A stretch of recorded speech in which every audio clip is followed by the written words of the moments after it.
अस्सलामुअलैकुम। एक गांव में दो भाई रहते थे। दोनों एक दूसरे से बहुत प्यार करते थे और उनका रिश्ता विश्वास और स्नेह से भरा हुआ था। बड़ा भाई शादीशुदा था और उसके बच्चे थे, जबकि छोटा भाई अविवाहित था।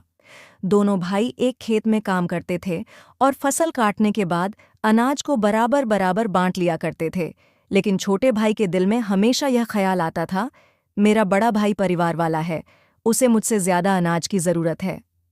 एक रात छोटा भाई चुपके से उठा और अपनी अनाज की बोरी से एक बोरी निकालकर बड़े भाई के गोदाम में रखाया। उसने यह काम बिना बताए किया।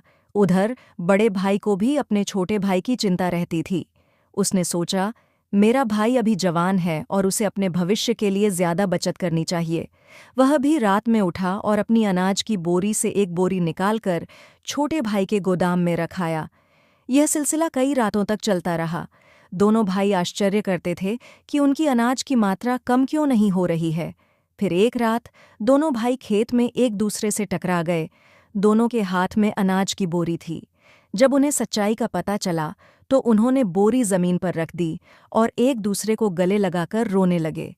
दोनों भाई अपने अपने दिल में एक दूसरे के लिए इतना प्यार और त्याग देखकर भावुक हो गए। इस कहानी से हमें यह समझ में आता है कि इस्लाम में भाईचारे का क्या महत्व है। जैसा कि हदीस में बताया गया है, तुम अपने भाई के लिए वही पसंद करो जो तुम अपने लिए पसंद करते हो। यह कहानी हमें सिखाती है कि एक दूसरे की भलाई और सहायता करके ही हम समाज में शांति और सौहार्द स्थापित कर सकते हैं।